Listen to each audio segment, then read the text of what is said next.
From your neighbor, say, get beyond my 5 block radius. Let's say it again. Get beyond my 5 block radius. Okay, Mr. Jackson, what do you mean my 5 block radius? Mr. Jackson grew up on Wisconsin and Plymouth. That meant I had to get beyond Indiana, Ohio, Wisconsin, Clover Line, Rose Line, Green Line, Cherry Line, any of those streets. Now we got Morley, Crocus Line, what else is over there? Cedar Line, Violet Line, what else we got? Manor, Pinehurst, all these neighborhood streets in this block. Aurora, all of these, Elmira, all of these streets. Beachdale, all of these streets. Apple Line, I can go on. Sorrento, Steele, I know them pretty much. I'm a graduate of the former Detroit MacKenzie High School that sat right next door on that field right there. Please listen up when I say get beyond your 5 block radius.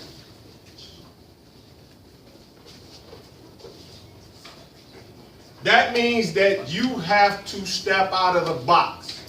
Stepping out of the box means that whatever you want to do in life, if it means going to college out of state, means going to the Air Force, means going to the Army, means going to the Navy, means traveling the world, you got to make up in your mind that you want to do that. You cannot become complacent in the areas of where you actually stay. I'm going to take questions a little later. Okay. What I'm saying to you is that if you got a mother, a father, grandmother, grandfather, aunt, uncle, big sister, big brother, cousins, and everybody in your family telling you you're not going to be nothing, you're just going to be just like us, you got to break the mold. You got to break the mold. You ain't going to be nothing. For my young men, you probably hear this. You ain't going to be nothing. You're going to be just like your daddy. People are cutting your life off as you start. Young ladies, if there's a cycle of pregnancy going on in your family, you got to break the mold. Fellas and young ladies, if you see a cycle of drug addicted or alcoholism going on in your family. Sasha Clark, report to room C210. Sasha Clark, report to room C210. You got to break the mold. That's real talk. Everybody in here can do it. If I can do it, Mr. Ferguson can do it right here, who's an alumni of MacKenzie High School. Also, you can do it. Your legacy lie right now. You're actually walking in a building filled with people who actually had that 12-minute walk, or if not, shorter. And what I'm saying to you all is that everybody's story in here is similar. My story is no different than yours. I'm a first-generation graduate of college. Let me explain something to you. My life changed when I was about 11 years of age. I was born in 1972, so 83 puts me at 11. I was in 6th grade, sitting in a classroom like you are, but at the same time I was into what y'all right now are into, probably what, True Religion jeans. Y'all got the latest Jordans, everybody waiting to go stand in Foot Locker or Foot Action. Listen to what I'm just saying, the KDs, whatever your gym shoe of choice is. We had Adidas Top 10s, Forms, we had Converse, Pony gym shoes, the whole 9 yards, Levi's, the whole 9 yards. I got into a big, I want to call it an argument, but it really wasn't an argument, it was really a debate with my father. I was playing basketball in the gymnasium of my middle school at the time. He bought me what was called his needs. It wasn't the latest stuff. At the time they had a gym shoe called a High Fives out. I think his version was the High Threes. And I tell you that was a cheap version. It was a black market brand, okay? So I'm playing basketball in the gym, and these gym shoes this particular day, they was slicker than slick. When I say they slick, when you played in them, you slid. You didn't even, they ain't had no brakes on them. So I go up and I jump for the basketball and pack one of my friend's ball, and I slid all the way into the gym teacher's room. So So I went home and I stood up to my father that day. I'm like, yo, I can't wear what you buying me no more, man. And his whole thing was, I think you need a job. I buy you what you need, I don't buy you what you want. But I say, 11. So I say, I think I need a job. So what I've been telling this story all morning, but I'm going to give you the conclusion of this story, what was remarkable about what my father did that day. So there was a paper station right across the street from the Dairy Queen. You take the drive from Wisconsin down to Wyoming, go to the paper station. My father was a big fella back in the day. Before he got sick, he opened the door. Nate's reading the newspaper. He says, that was the paper manager. He says, I think this young man need a job. He said, I think I can help him. That day I got 350 houses. I had 2 paper routes at 11 years of age. I made $85 a week. Christmas time came, it was bananas. My bonuses was like $500 and $1,000 every year because I was a heck of a paper boy. I won every contest that the Detroit News offered. I had wagons, names in the paper, the whole 9 yards. What I'm telling you is that developed my work ethic at 11 years of age. I'm not even talking about the odds and ends jobs that I did, from shoveling snow, from cutting grass, to painting my aunts in them houses, doing all of that stuff. What I'm telling you is that at the same time, the same community actually built a work ethic for me. Now, here's the punchline that I'm going to tell you. On the way back, that drive that I didn't share with the 2nd graders and the 6th graders, and I'm sharing with you, was my father and I had a conversation. How many of you all seen Boys in the Hood? Remember that fishing trip that Trey and his dad went on, and they had a little conversation when they was going fishing? My father and I had a similar conversation like that. And my father told me, he said, from this day forward, if you bring me 50% of whatever you're trying to accomplish, I'm going to meet you halfway. So to this day, and I'll be 45 in May of this year, God willing, I can go to my father and say, Pop, I got 50% of what I need. I'm working on a project. Can you help me out? Long as I got my half, guess what? He going to have his half from me. Now, here's the punchline also. We're talking 1983. Y'all see Detroit changing real heavy right now. Y'all see the skyscrapers, this new development. Y'all probably got the same issues that we had when we was growing up. The community has not really changed. You see depleted houses, vacant houses. Y'all got to walk to school and a lot of different things. But downtown is developing like crazy right around. Yeah. So I tell everybody the new Detroit is midtown to downtown. That means West Grand Boulevard to Jefferson. Okay? I had 3 dope houses on my block. I've been offered to sell dope since I was 11 years of age. Ferg probably could tell you, say his neighborhood wasn't no different. I'm the oldest of 3. I'm 4 years older than my brother. I'm 6 years older than my sister. I made a choice. And what I'm talking to you all today about is making choices. I had friends that went that route, made good money, but guess what comes with that? It's only 2 things that come with that: death, incarceration. And you're really not doing any services to your community when you're doing that, because you're not helping your community, you're actually crippling your community. You understand? And what I'm saying is that one thing in the back of my head is, and I can tell you, I never wanted my brother and sister to actually, to this day, I talk to my brother every morning. He lives in North Carolina. We have a morning powwow. He motivates me, I motivate him. We get off to work. We talk about our families, everything, that we encourage each other.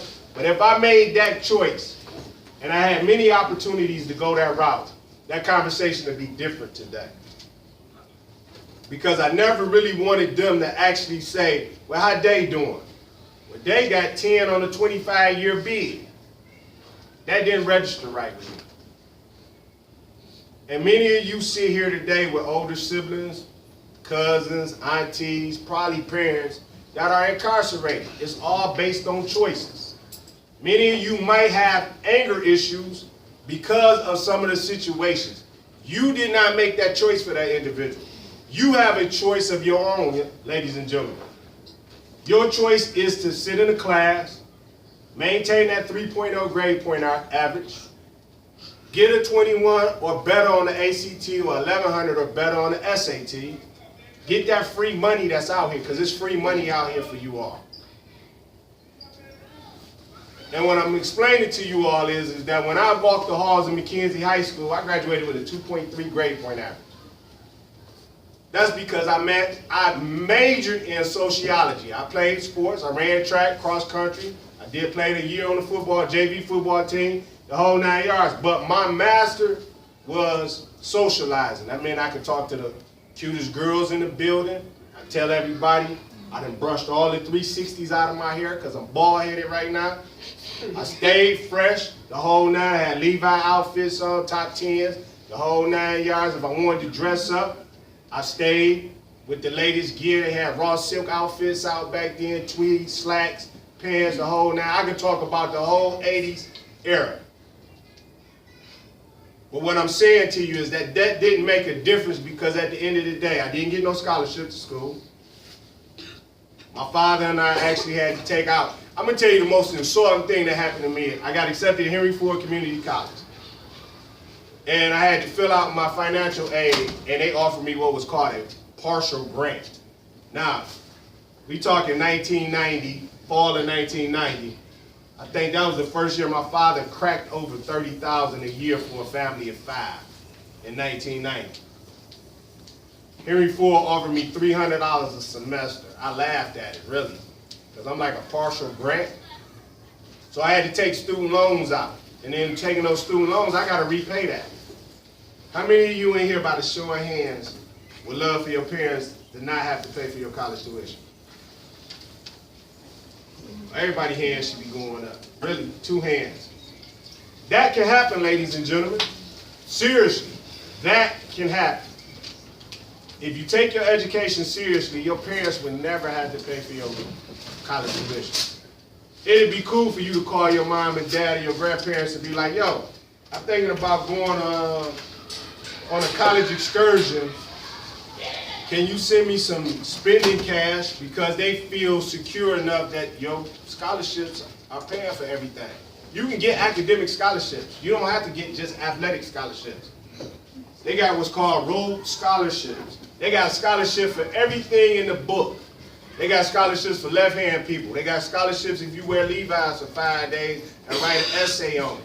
They got scholarships that if you do a science project, and I think that Mr. Gasson and I are talking about teaming up with some of the alumni members to create scholarship opportunities to find a serious feeder high school feat. All 4 years of school, the Alumni Association will give partial scholarships. But I'm going to tell you something that's really, really big in the city of Detroit right now. And that's the Detroit Promise Scholarship that the Mayor Dugan just put out the other day. That if you choose to go to school in the state of Michigan, they're paying for that. But I'm gonna tell you something about American students, and I'm not putting us on blast as minorities. I'm talking about American students. We don't value education because your competition that you think is really not in your classroom. It's those Asian students that's over in China, Belgium, the Philippines. It's the true African students that's over in Zimbabwe, Mozambique, that's trying to get to America to get to your educational system. We got one of the best educational systems post-secondary. That means that when you graduate from high school and you go to a college and university, you got one of the best education systems in the world. There's people that's actually fighting to come to America to get that, and we sit in class and we want to cap on each other because somebody don't have the latest KDs on or the latest Jordans. We want to fight in line. We get up at 4:30 in the morning to go stand in Foot Locker because Jordan is not giving no money back to the black community. We want to trample over each other, Black Friday, to stay fresh. What I'm going to tell you all today is that, and I want you all to think about this.